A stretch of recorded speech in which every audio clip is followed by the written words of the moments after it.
তো এর আগের ভিডিওতে আমরা ডেরিভেটিভ কি, ডেরিভেটিভের ইন্ট্রোডাকশন কি ছিল, কোনো একটা ফাংশনের ডেরিভেটিভ কিভাবে করতে হয়, কোনো ফাংশনের ডেরিভেটিভ কত হয়, কি হয়, সেগুলো আমরা এর আগের ভিডিওতে দেখেছিলাম।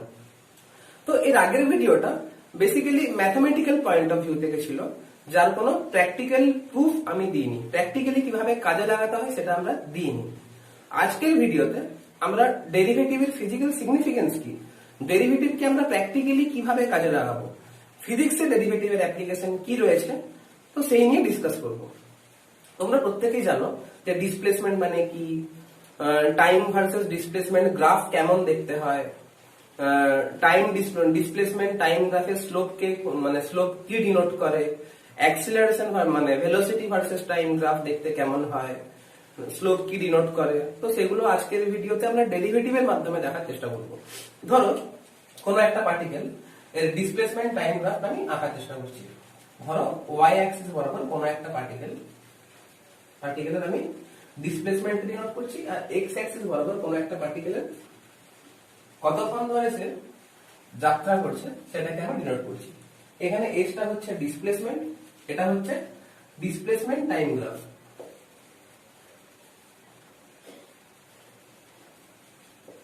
Displacement time graph. ধরো আমি আমাদের কথাই বলি, ধরো আমরা মানে কোনো একটা ছেলে স্পোর্টসে ছোটার চেষ্টা করছে, মানে স্পোর্টসে গেছে, এখন 100 মিটার দৌড় হচ্ছে। এখন যখন রেস স্টার্ট হয় তখন সে আস্তে আস্তে স্পিড নেওয়ার চেষ্টা করে, মানে টি ইজ ইকুয়াল টু 0 সময় তার ভেলোসিটি, তার কিন্তু ডিসপ্লেসমেন্ট 0 হয়। আস্তে আস্তে সে বেশি স্পিডে ছোটার চেষ্টা করে, মানে সে বেশি সময়ে কম দূরত্ব অতিক্রম করে। যত সময় বাড়তে থাকে তার বেগ বাড়তে থাকে, তার ভেলোসিটি বাড়তে থাকে। মানে কি, যত সময় যাচ্ছে সে কম সময়ের ব্যবধানে বেশি দূরত্ব অতিক্রম করার চেষ্টা করছে।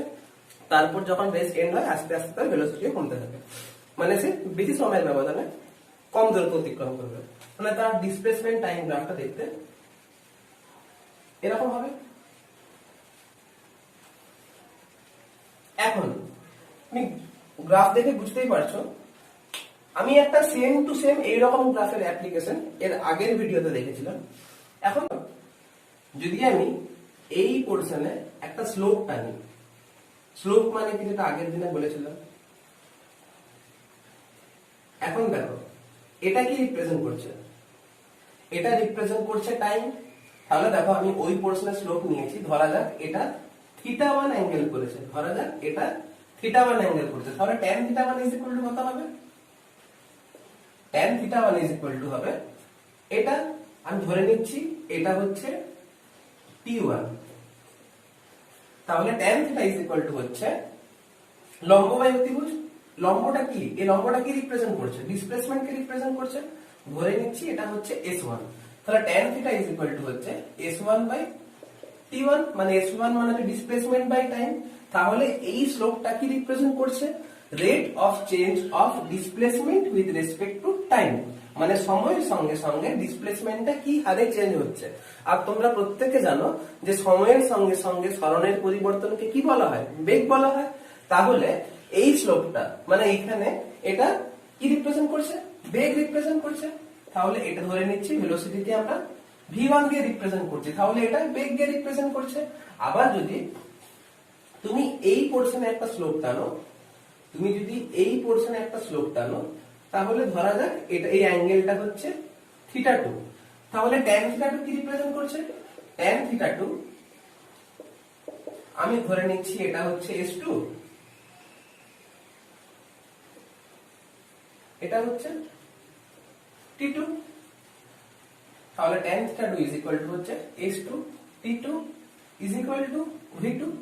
তার মানে তুমি বুঝতে পারছো তার জার্নিতে, সে যে জার্নিটা করেছে যত সময় যাচ্ছে তার বেগটা কিন্তু বাড়তে থাকছে, বেগটা বাড়তে থাকছে মানে স্লোপটা বাড়তে থাকছে। তাহলে তুমি যদি গড় বেগ ক্যালকুলেট করো তাহলে ব্যাপারটা কেমন হবে। আর একটা জিনিস বলে দিই, দেখো এইখানে সময়ের ব্যবধানটা বেশি হয়েছিল, ডিসপ্লেসমেন্টটা কিন্তু তার সাপেক্ষে কম হয়েছিল। যত সময় যাচ্ছে সেম সময়ের ব্যবধানে বা ওই সময়ের ব্যবধানে ডিসপ্লেসমেন্টের মানটা বাড়ছে।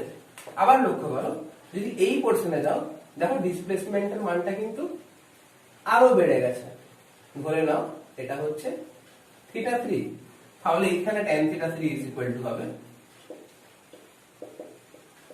s3 by t3 is equal to v3। আর গ্রাফ থেকে তোমরা বুঝতেই পারছো, বা এখান থেকে তোমরা বুঝতেই পারছো v1 সব থেকে ছোট, তারপরে v2 বড়, তারপরে সব থেকে বড় হচ্ছে v3। তার মানে এখানে দেখতে পাচ্ছ যে পার্টিকেলটা বা যে রেস দৌড়াচ্ছিল সে কিন্তু কনস্ট্যান্ট বেগ নিয়ে যাচ্ছে না, মানে স্লোপটা কিন্তু কনস্ট্যান্ট নয়। আজকে যদি এই গ্রাফটা যদি এরকম না হয়, যদি গ্রাফটা দেখতে যদি এইরকম হতো, যদি গ্রাফটা দেখতে যদি এইরকম হতো, তার মানে কি এই মানে এরো অ্যাপ্লিকেশনটা তোমরা এর আগের ভিডিওতে তোমাদেরকে দেখানো হয়েছিল। যারা যারা ভিডিওটা দেখোনি তারা কিন্তু আগে ওই ভিডিওটা দেখবে, না হলে কিন্তু এই ভিডিওটা বুঝতে পারবে না। তাহলে এর ক্ষেত্রে দেখো, এর ক্ষেত্রে স্লোপটা কিন্তু কনস্ট্যান্ট, আর স্লোপটা কনস্ট্যান্ট মানে tan theta 1 is equal two tan theta 2 is equal two tan theta 3। তার মানে v1 equals to v2 equals to v3। তার মানে সে কিন্তু কনস্ট্যান্ট ভেলোসিটি নিয়ে যাচ্ছে, আর কনস্ট্যান্ট ভেলোসিটি নিয়ে যদি কোনো একটা পার্টিকেল যদি মুভ করে তাহলে কিন্তু তার ডিসপ্লেসমেন্ট আর টাইম গ্রাফটা দেখতে কিন্তু এরকম হয়। তোমরা কিন্তু ক্লাস 9 এ যারা একটু অ্যাডভান্স লেভেলে পড়াশোনা করেছো তারা কিন্তু এই গ্রাফটা মুখস্থ করে এসেছিল, আজকে কিন্তু তার প্র্যাকটিক্যালি তোমরা সেটা প্রুফ পেলে। এইভাবে হচ্ছে ডেরিভেটিভকে আমরা কিন্তু কাজে লাগাই। এখনো দেখো এটা সিম্পল, আমি এখনো ডেরিভেটিভে ঢুকিনি, এরপর ডেরিভেটিভে ঢুকবো। দেখো তো এটা আগে নোট ডাউন করে নাও, মুছলাম। এই গ্রাফটা আমাকে একটু মুছতে হবে, না হলে তোমাদেরকে ডেরিভেটিভের কনসেপ্টটা ঠিক বলতে পারবো না, বোঝাতে পারবো না। আবার আমি সেম গ্রাফ আঁকবো। দেখো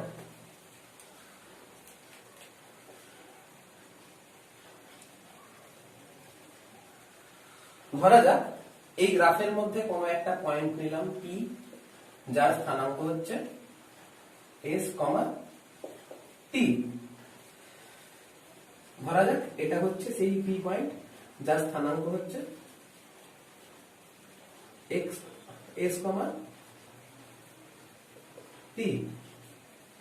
আমি আর s, t লিখছি না এখানে, কারণ এখানে ছবি আঁকতে হবে, তো তাহলে বেশি লেখালেখি করলে ছবিটা ডিস্টার্ব হবে।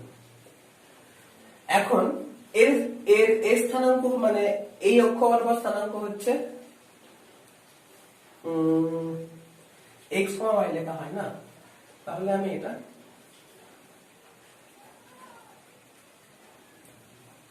t, s লিখি।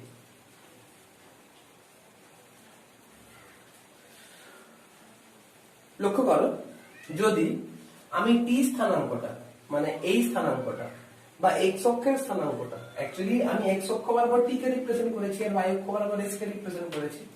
এখন যদি আমি এই স্থানাঙ্কের মানটা বৃদ্ধি করে s প্লাস ডেল্টা s করি, মানে এই স্থানাঙ্কের মানটা ডেল্টা s পরিমাণ যদি বৃদ্ধি করা হয়,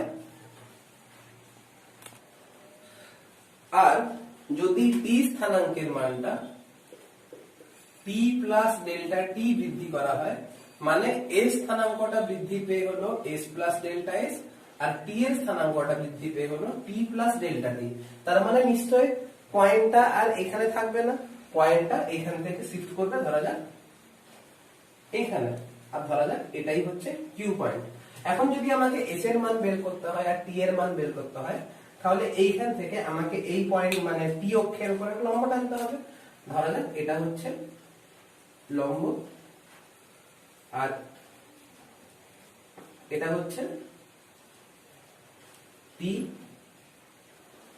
আর আমাকে যদি t প্লাস ডেল্টা t বের করতে হয় তাহলে আমাকে এই পয়েন্ট থেকে লম্ব টানতে হবে, আর এটা হবে t প্লাস ডেল্টা t। তাহলে আলটিমেট ডেল্টা t কোনটা হচ্ছে? ডেল্টা t হচ্ছে এটা।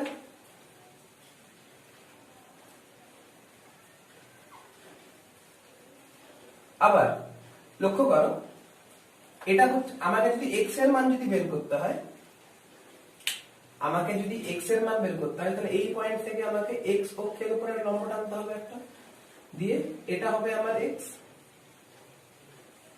s। এটা হলো কি আমার s। আর যদি আমাকে s প্লাস ডেল্টা s এর মান বের করতে হয় তাহলে আমাকে এই পয়েন্ট থেকে লম্ব টানতে হবে, সরি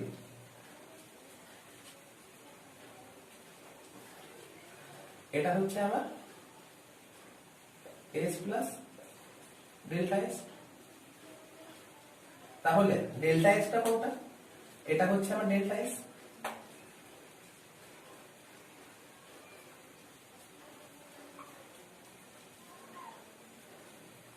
বুঝতে পেরেছ? এখন যদি আমাকে পি আর কিউ বা আমাকে যদি এই যে টি থেকে টি প্লাস ডেল্টা টি এই সময়ের ব্যবধানে আমাকে যদি গড় বেগ বের করতে হয় তাহলে কি করতে হবে? আবার বলছি, টি থেকে টি প্লাস ডেল্টা টি এই সময়ের ব্যবধানে যদি আমাকে গড় বেগ বের করতে হয় তাহলে আমাকে সেই স্লোপ টানতে হবে। তাহলে এখান থেকে তুমি স্লোপটা টানতে পারো।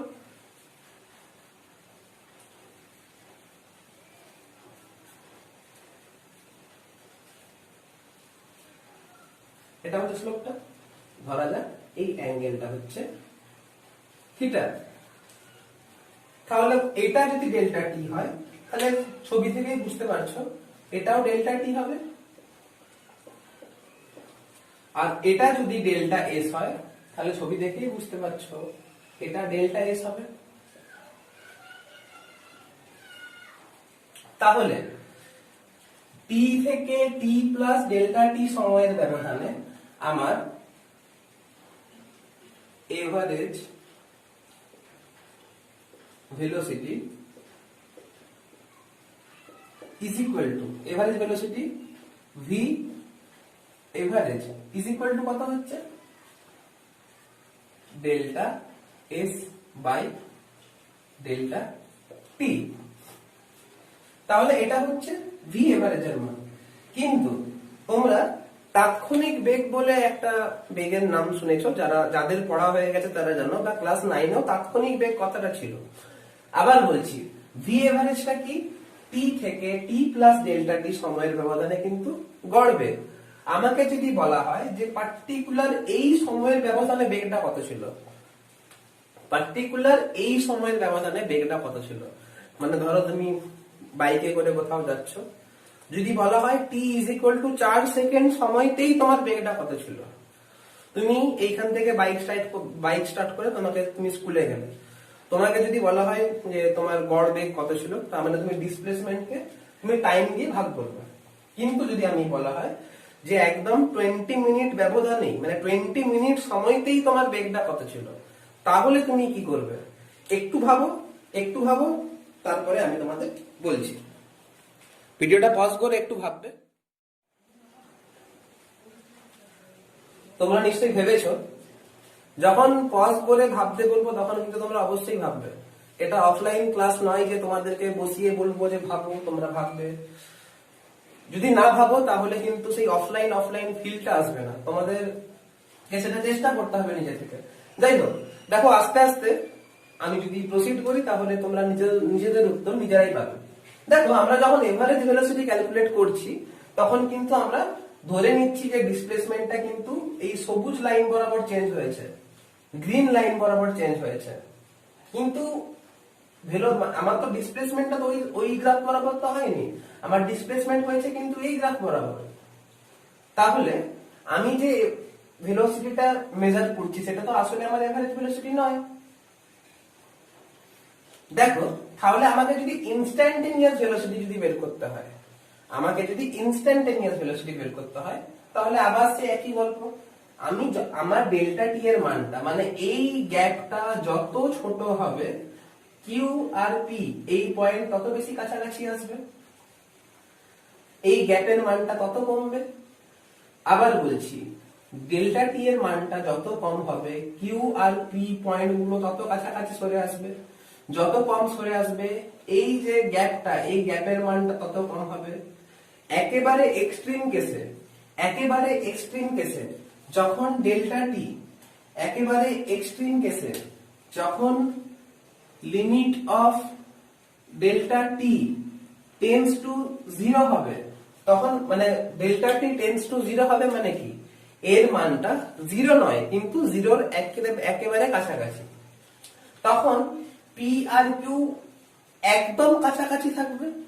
আর যখন একদম কাছাকাছি থাকবে তখন ধরা যাক তুমি যদি জুম করে দেখো, ইমাজিন করো যে আমি গ্রাফটাকে একদম জুম করে দেখছি, তাহলে কিউ পয়েন্টটাও এই পয়েন্টেই আসবে, লক্ষ্য করো, কিউ পয়েন্টটাও এই পয়েন্টেই আসবে, লক্ষ্য করো।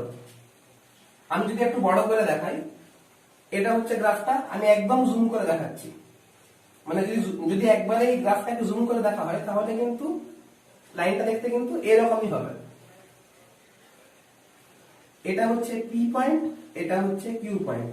আবার বলছি, এই পয়েন্টটাকে আমি একবারে জুম করছি, তখন যে স্লোপটা হবে এটা কিন্তু এই কার্ভ বরাবরই হবে। তখন যে এই পি আর কিউ এর যে কর্ডটা হবে, পি আর কিউ কে যে রেখাগুলো সংযোগ করবে, যে রেখাটা সংযোগ করবে তার সেই সংযোগকারী সরলরেখাটা কিন্তু এই গ্রাফ বরাবরই অবস্থিত হবে। তখন আমি ডেল্টা এস বাই ডেল্টা টি এই যে মানটা পাবো সেটা কিন্তু অত সময়ে আমার এভারেজ ভেলোসিটিকে, মানে আমার সেটা ভেলোসিটিকেই রিপ্রেজেন্ট করবে।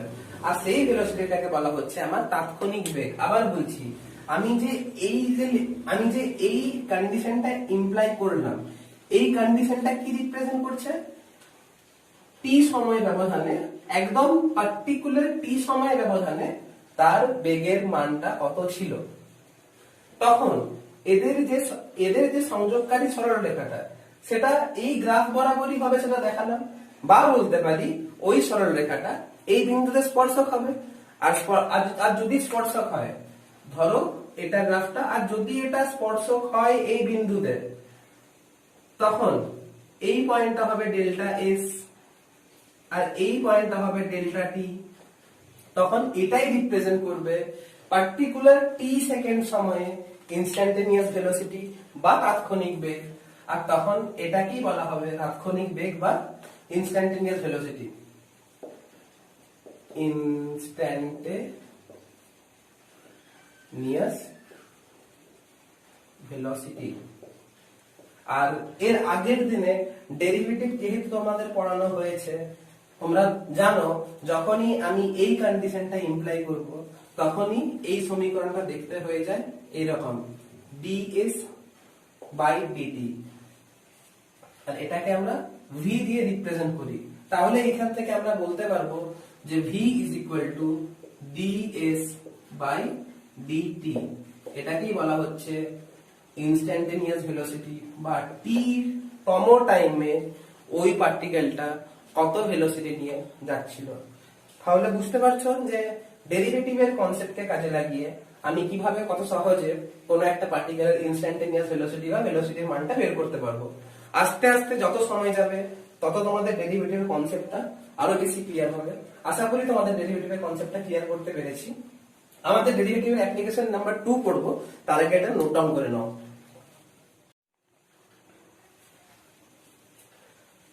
আমাদের অ্যাপ্লিকেশন নাম্বার 2 হচ্ছে maxima minima of A function. কোন একটা ফাংশন মানে কি সেটা আমি তোমাদের আগের দিনে বলেছি, যখন কোন একটা নির্দিষ্ট চলরাশির মান অন্য একটা চলরাশির মানের উপরে ডিপেন্ড করে বা নির্ভর করে, তখন সেটাকে আমরা ফাংশন বলি। ধরো y is equal two x এর স্কয়ার। এখানে y এর মানটা ডিপেন্ড করছে x এর মান কত হবে, আর x এর কোন একটা নির্দিষ্ট মানের জন্য y এর একটা নির্দিষ্ট মান থাকবে। ধরো y is equal two 3x, তুমি x এর মান বসিয়ে যাও, x এর কোন একটা নির্দিষ্ট মানের জন্য তোমরা y এর কিন্তু একটা নির্দিষ্ট মান পাবে। আর এই সমস্ত সমীকরণগুলোকে বলা হয় ফাংশন। ঠিক আছে, এখন ধরো কোন একটা ফাংশন রয়েছে, মানে কোন একটা নির্দিষ্ট ধরো কোন একটা ফাংশন রয়েছে y is equal two f(x). যখনই আমি x এর বিভিন্ন মানের জন্য y এর মান বের করছি, তখন ধরো y হচ্ছে এমনই একটা ফাংশন যে আমি যখনই x এর একটা নির্দিষ্ট মানের জন্য y এর যখন কোনো একটা নির্দিষ্ট মান বের করছি, তখন দেখা যাচ্ছে যে x এর মান বাড়ার সঙ্গে সঙ্গে সঙ্গে y এর মানটা কোনো একটা পয়েন্ট বাড়ছে এবং কোনো একটা পয়েন্টে যে ম্যাক্সিমাম হলো, তারপরে ওই ম্যাক্সিমাম পয়েন্ট থেকে যখন আমি x এর মানটা আরো বাড়াচ্ছি আস্তে আস্তে কিন্তু y এর মানটা ডিক্রিজ করছে, হতে হতে ডিক্রিজ করতে করতে করতে কোনো একটা পয়েন্টে যে মিনিমাম হলো। ধরো যা গ্রাফটা দেখো, ধরো এটা হচ্ছে একটা y is equal to fx এর গ্রাফ। এদিকে আমি y কে রিপ্রেজেন্ট করব, এদিকে আমরা x কে রিপ্রেজেন্ট করব। ধরো সরি, এটা হচ্ছে y অক্ষ, এটা হচ্ছে x অক্ষ। ধরো গ্রাফটা, ধরো এই গ্রাফটা দেখতে হচ্ছে এইরকম টাইপের। ছবি থেকে স্পষ্ট দেখতেই পাচ্ছ যে x এর মান যত বাড়াচ্ছি, দেখো x এর মান বাড়াচ্ছি আস্তে আস্তে, এই পয়েন্টে পার্টিকুলার এই পয়েন্টে y এর মানটা ম্যাক্সিমাম হলো, এবং যত আস্তে আস্তে নিচে x এর মানটা আরো যত বাড়ছে y এর মানটা কিন্তু কমতে থাকছে, কমতে কমতে কমতে কমতে y এর মানটা কমছে কমছে। এই দেখো এই পয়েন্টে কিন্তু পার্টিকুলার এই পয়েন্টে কিন্তু আমার y এর মানটা ম্যাক্সিমাম, y এর মানটা কিন্তু আমার ম্যাক্সিমাম। ধরে নিচ্ছি x এর মান যখন x1 হবে তখন y is equal to, যখন x is equal to x1 হবে তখন y is equal to y max, max for maximum। x এর মানটা x1 থেকে যত বাড়ছে y এর মানটা কিন্তু তত কমছে, দেখো এই লম্বর লেন্থটা কিন্তু কমে যাচ্ছে, এবং পার্টিকুলার দেখো এই পয়েন্টে কিন্তু y এর মানটা কিন্তু মিনিমাম রয়েছে। ধরে নাও এটা হচ্ছে x2, তাহলে যখন x is equal to x2 হবে তখন y is equal to y min হবে, মানে মিনিমাম হবে। এরপরে যখন y এর মান x এর মানটা x2 থেকে যখন আবার বাড়াবো তখন কিন্তু আবার আস্তে আস্তে কিন্তু বাড়তে থাকছে। এখন দেখো এই গ্রাফ থেকে তুমি সহজেই বলে নিতে পারবে যে x এর কোন মানের জন্য y এর মানটা সবথেকে বেশি হচ্ছে আর x এর কোন মানের জন্য y এর মানটা কিন্তু মিনিমাম হচ্ছে বা সবথেকে কম হচ্ছে। কিন্তু যখন তোমরা অঙ্ক করবে, যখন কোনো একটা এক্সপ্রেশন দিয়ে যখন কোনো একটা ফিজিক্যাল কোয়ান্টিটিকে রিপ্রেজেন্ট করবে তখন তো গ্রাফ আঁকা থাকবে না, তখন তুমি কিভাবে রিপ্রেজেন্ট করবে সেটা আমরা এই অ্যাপ্লিকেশনে বোঝার চেষ্টা করব।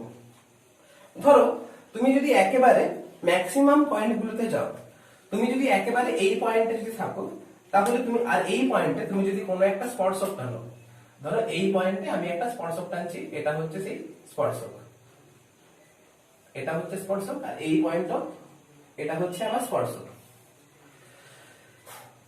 লক্ষ্য করে দেখো স্পর্শক কখন, মানে স্পর্শকটা আমি ম্যাথমেটিক্যাল ওয়েতে কিভাবে রিপ্রেজেন্ট করব।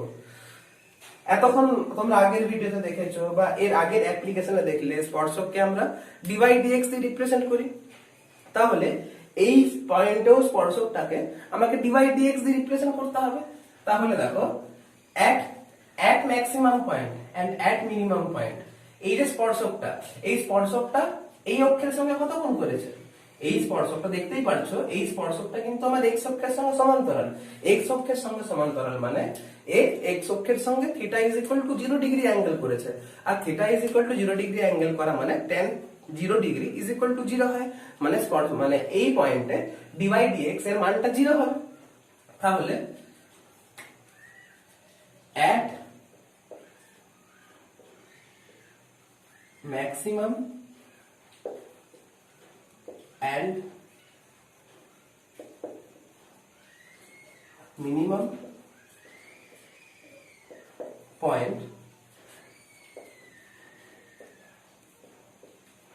tangent are parallel to x axis, তাহলে therefore theta is equal to 0।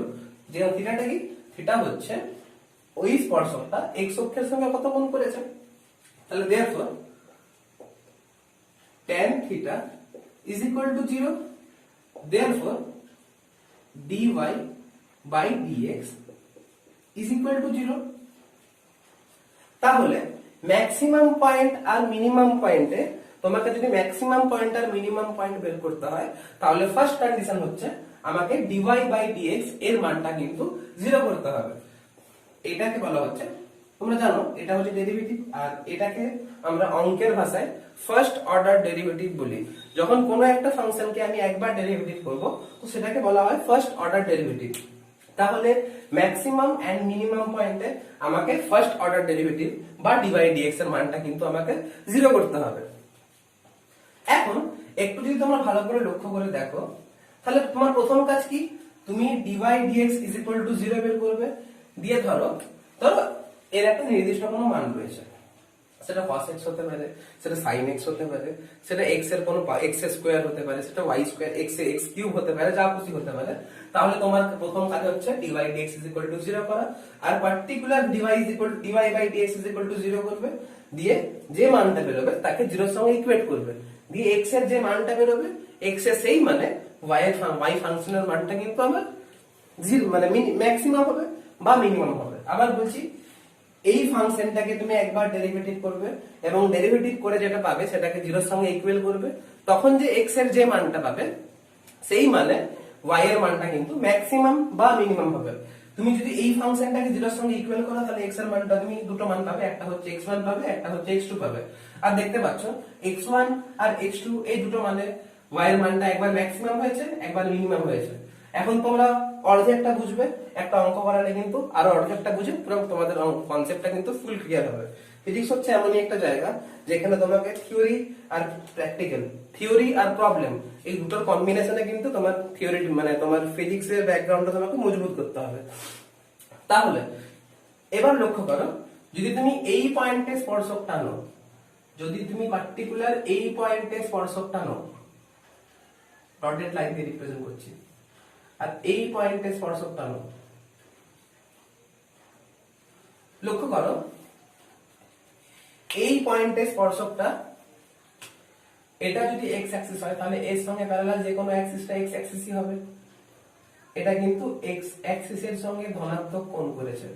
লক্ষ্য করো এটা কিন্তু x অ্যাক্সিসের সঙ্গে কিন্তু ধনাত্মক কোণ করেছে। যদি থিটা এর মানটা যদি 0 থেকে বড় হয় তাহলে tan থিটার মানটাও 0 থেকে বড় হবে।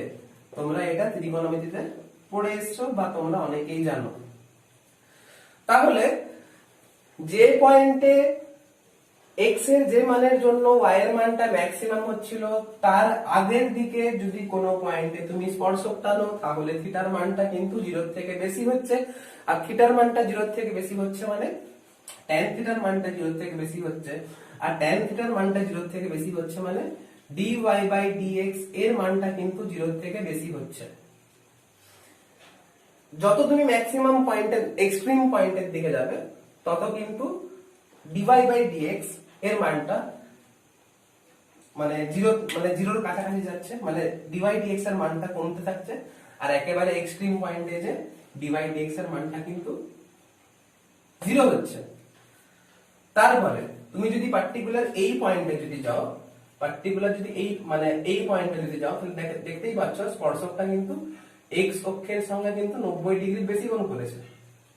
আর তোমরা প্রত্যেকে জানো, তোমরা ত্রিকোণমিতিতে পড়েছো, যদি tan থিটার মানটা যদি 90 ডিগ্রি থেকে বেশি হয় তাহলে এটা তো 90 ডিগ্রি থেকে বেশি কিন্তু এটা 180 ডিগ্রি থেকে কিন্তু কম। যদি থিটা এর মানটা 90 ডিগ্রি থেকে যদি বেশি হয়, যদি থিটার মানটা 90 ডিগ্রি থেকে যদি বেশি হয় আর 180 ডিগ্রি থেকে যদি কম হয় তাহলে সেই ক্ষেত্রে tan থিটার মানটা কিন্তু নেগেটিভ হয়। সেই ক্ষেত্রে tan থিটা এর মানটা কিন্তু নেগেটিভ হয়। তাহলে দেখতে পাচ্ছ যে একদম এক্সট্রিম পয়েন্টের আগে tan থিটার মানটা পজিটিভ ছিল, যত এক্সট্রিম পয়েন্টের দিকে যাচ্ছে tan থিটার মানটা কমতে কমতে বা dy dx এর মানটা কমতে 0 এর দিকে যাচ্ছে। তারপরে কিন্তু dy dx এর মানটা এতই কমছে যে এর মানটা কিন্তু নেগেটিভ হয়ে যাচ্ছে। তাহলে আমি বলতে পারি যে dy dx এর পরিবর্তন কার সাপেক্ষে না x এর সাপেক্ষে। তাহলে লক্ষ্য করো, আমাকে একটু মুছতে হবে। তাহলে পরিবর্তন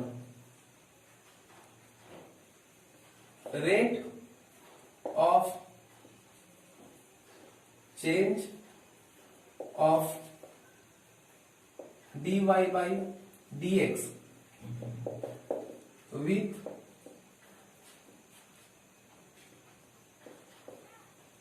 respect to x। তাহলে পজিটিভ ছিল, কমছে কমছে 0 হচ্ছে, একবারে কমে কমে নেগেটিভের দিকে আসছে, মানে কি এর মানটা কি হচ্ছে, নেগেটিভ হচ্ছে। নেগেটিভ যদি হয় তাহলে দেখো আমি dy dx এর পরিবর্তন বের করছি x এর রেসপেক্টে, তাহলে এখন তাহলে স্লোপ, তাহলে যদি আমি dy dx এর পরিবর্তন যদি বের করতে চাই তাহলে এটা কি মানে dy dx এর পরিবর্তনটাকে আমি ম্যাথমেটিক্যালি কিভাবে রিপ্রেজেন্ট করব, d dx of dy by dx। আমি কার পরিবর্তন রিপ্রেজেন্ট করছি, dy dx এর, কার সাপেক্ষে, x এর সাপেক্ষে, তাহলে এটা কি হবে d dx of dy by dx। আমি এতক্ষণ ধরে এর আগের ভিডিওতে কি করেছিলাম, y এর পরিবর্তন রিপ্রেজেন্ট করছিলাম কার সাপেক্ষে, x এর সাপেক্ষে, যদি সেটা গ্রাফ বরাবর হয় তাহলে সেটা কি হবে, dy by dx হবে। কিন্তু এখানে আমি কার পরিবর্তন বের করছি, dy dx এর পরিবর্তন বের করছি, কার সাপেক্ষে বের করছি, x এর সাপেক্ষে বের করছি, তাহলে পরিবর্তনটাকে কিভাবে রিপ্রেজেন্ট করব, d dx of dy by dx। বোঝা গেছে? যদি না বুঝতে পারো ভিডিওটা পজ করে আবার দেখবে, যদি তাও যদি না বুঝতে পারো কোন রকম লজ্জা না পেয়ে কমেন্ট করবে, আমি বুঝিয়ে দেবো। তাহলে এই পয়েন্টে আর দেখো যখন y কে এটাকে বলা হচ্ছে second order derivative. Second order derivative কেন বলবো, কারণ এখানে আমি y কে x এর সাপেক্ষে দুবার ডেরিভেটিভ করছি, এটাকে বলা হয় সেকেন্ড অর্ডার ডেরিভেটিভ। আর এটাকে আমি রিপ্রেজেন্ট করি d2y dx2 দিয়ে।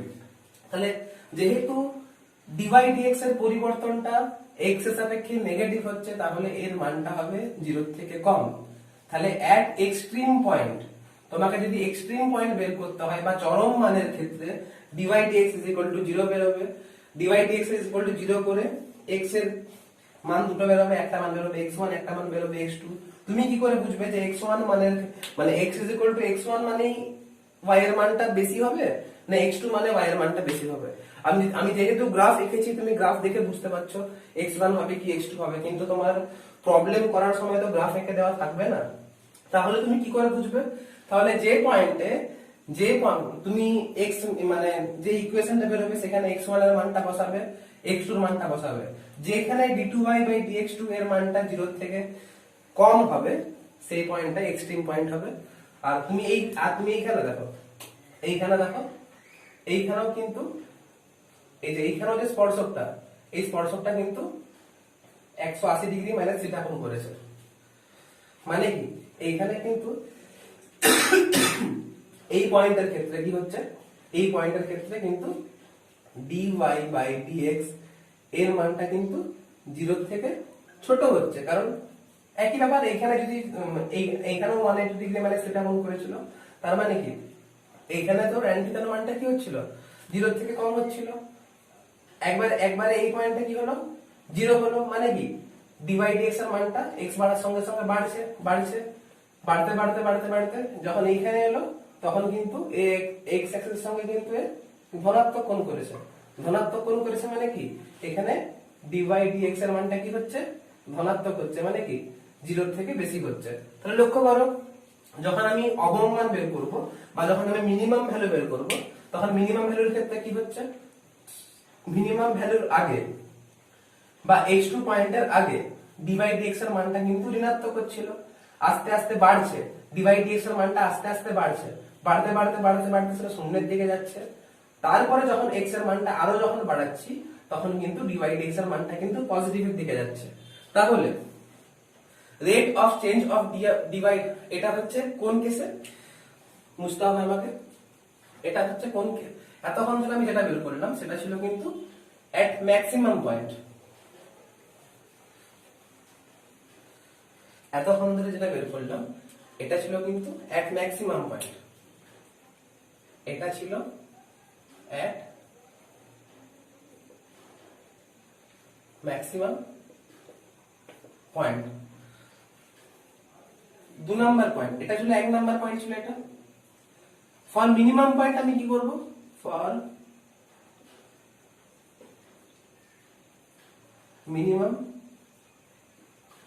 পয়েন্ট মানে সর্বনিম্ন বিন্দুর ক্ষেত্রে কি করব বা মানে সর্বনিম্ন মানের ক্ষেত্রে আমি কি করব, আবার একই জিনিস তোমাকে ডিভাইড এক্স মানে মানে অবম মানের ক্ষেত্রে কি হচ্ছে, পয়েন্ট না লিখে ভ্যালু করলে বেশি অ্যাকুরেট হবে কথাটা।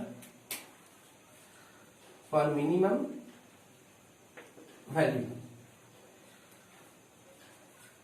Of y, minimum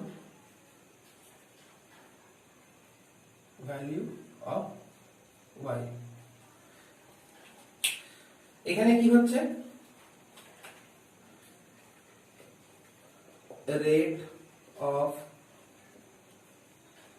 change of dy by dx with respect to x is equal to কত হচ্ছে,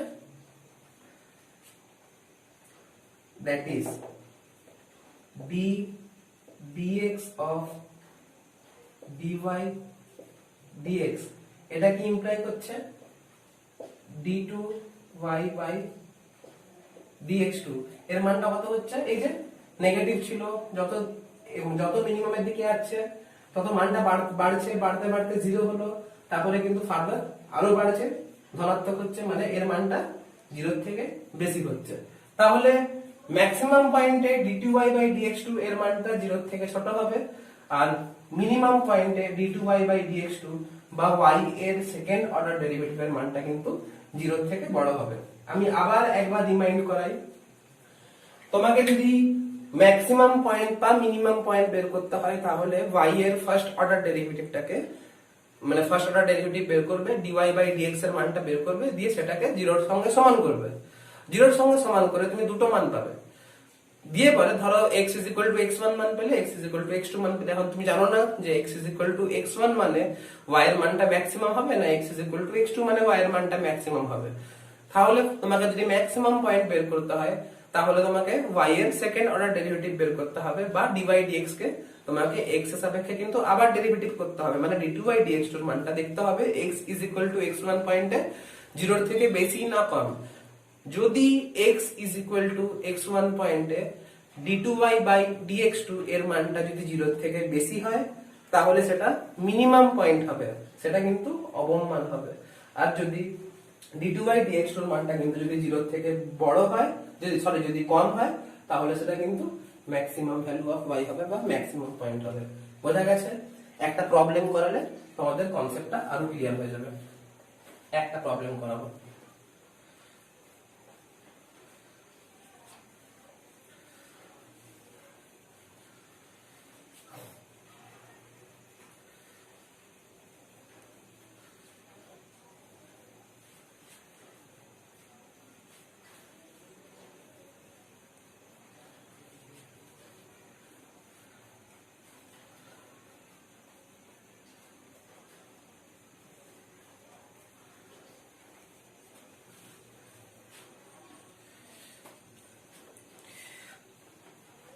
ধরো তোমরা এই ইকুয়েশনটা জানো যে x ut plus half of at square, যাদের হয়ে গেছে তারা দেখেছো, বা তারা 11 যাদের চ্যাপ্টারটা হয়ে গেছে তারা জানো, আর 9 এও অনেকে পড়েছো।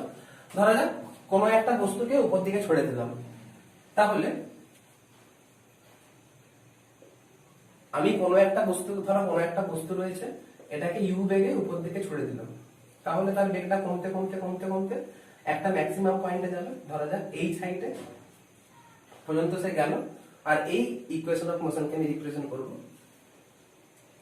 h is equal to ud minus half of g p square। আমাকে বের করতে হবে যে t is equal to কত সময়,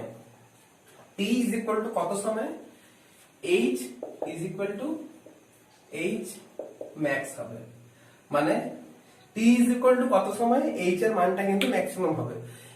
এই তার মানে অঙ্কটা কি বলছে, আমি বস্তুটাকে আস্তে আস্তে একটা নির্দিষ্ট বেগ দিয়ে উপর দিকে ছড়ে দিলাম, মানে বস্তুটা আস্তে আস্তে উপরের দিকে উঠছে উঠছে উঠছে উঠছে, একটা সময় কিন্তু তার হাইটটা কিন্তু ম্যাক্সিমাম হলো। আমাকে t is equal to কত সময়ে সে সর্বোচ্চ উচ্চতায় যাবে সেটা বের করতে হবে। দেখো তাহলে এটা হচ্ছে এমনই একটা এই সমীকরণটা হচ্ছে এমনই একটা সমীকরণ যেটা টি এর মানের উপরে কিন্তু নির্ভর করছে। তাহলে বলতে পারি h ইজ ফাংশন অফ টি। এখন আমাকে যদি চরম মান তাহলে তোমাকে দেখো এখন গ্রাফ এঁকে দেওয়া নেই, মানে তুমি গ্রাফ দেখে বলতে পারবে না যে টি এর মানটা কত। তাহলে তোমাকে যদি এখন চরম মান বা অবম মান বের করতে হয় তাহলে তোমাকে কিন্তু ডেরিভেটিভই করতে হবে। তাহলে কি করতে হবে, এর আমাকে ফার্স্ট অর্ডার ডেরিভেটিভের মান বের করতে হবে। তাহলে আমাকে dh/dt করতে হবে। তাহলে ফার্স্ট অর্ডার ডেরিভেটিভ বের করে পাচ্ছি dh/dt ইজ ইকুয়াল টু কি করতে হবে, ddt of ut minus ddt of half of g t square. কোত্থেকে হলো, এর আগের ভিডিও আমি পড়েছিলাম dx of u plus minus v, যেখানে u আর v দুটো আলাদা আলাদা ফাংশন, তাহলে du/dx প্লাস মাইনাস dv/dx। আবার বলছি যারা আগের ভিডিও দেখোনি তারা আগের ভিডিও দেখবে, তারপরে এই ভিডিওটা দেখবে, না হলে কিন্তু তোমাদের বুঝতে অসুবিধা হবে।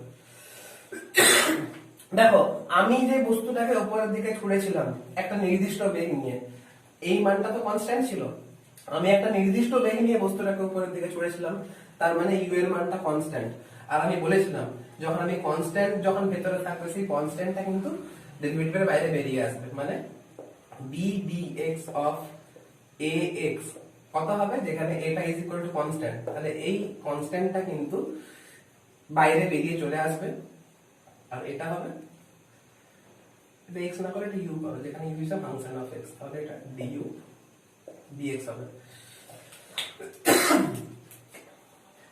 এই সূত্রগুলো তোমাদের মনে রাখতে হবে, দরকার নেই তোমরা প্র্যাকটিস করতে করতে হয়ে যাবে, মনে রাখার দরকার নেই। তাহলে ইউটাকে বাইরে বের করো, u আর কিছু মানে t টু দা পাওয়ার মানে t এর পাওয়ার কিছু নেই, মানে t টু দা পাওয়ার 1 ধরবো, তাহলে 1 into t to the power 1 minus 1 মানে t টু দা পাওয়ার 0, আর t টু দা পাওয়ার 0 মানে এর মানটা হচ্ছে 1, তাহলে এর মানটা কিন্তু একই হলো। প্রথমবার বলে আমি করে দেখাচ্ছি, এগুলো কিন্তু মনে মনে করবে। হাফের মানটা কনস্ট্যান্ট, গ্র্যাভিটি জি এর মানটা কনস্ট্যান্ট, তাহলে হাফ আর জি দুটোই বাইরে বেরিয়ে চলে আসবে। এরপরে কার ডেরিভেটিভ করব, টি স্কয়ারের ডেরিভেটিভ করব।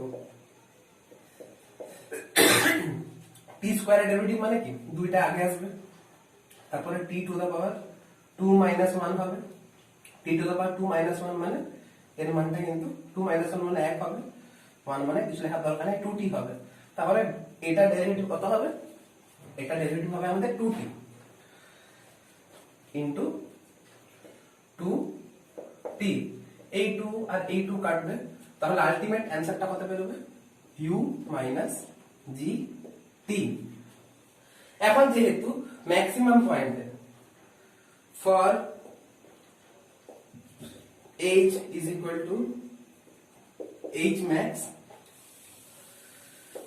dh by dt is equal to 0, তাহলে বলতে পারো u minus gt is equal to 0, তাহলে u is equal to gt, তাহলে এখান থেকে বের হলো t is equal to হলো u by g। তাহলে এত সময়ে সে ম্যাক্সিমাম হাইটে যাবে। এখন তোমাকে যদি বের করতে বলে, দাঁড়াও,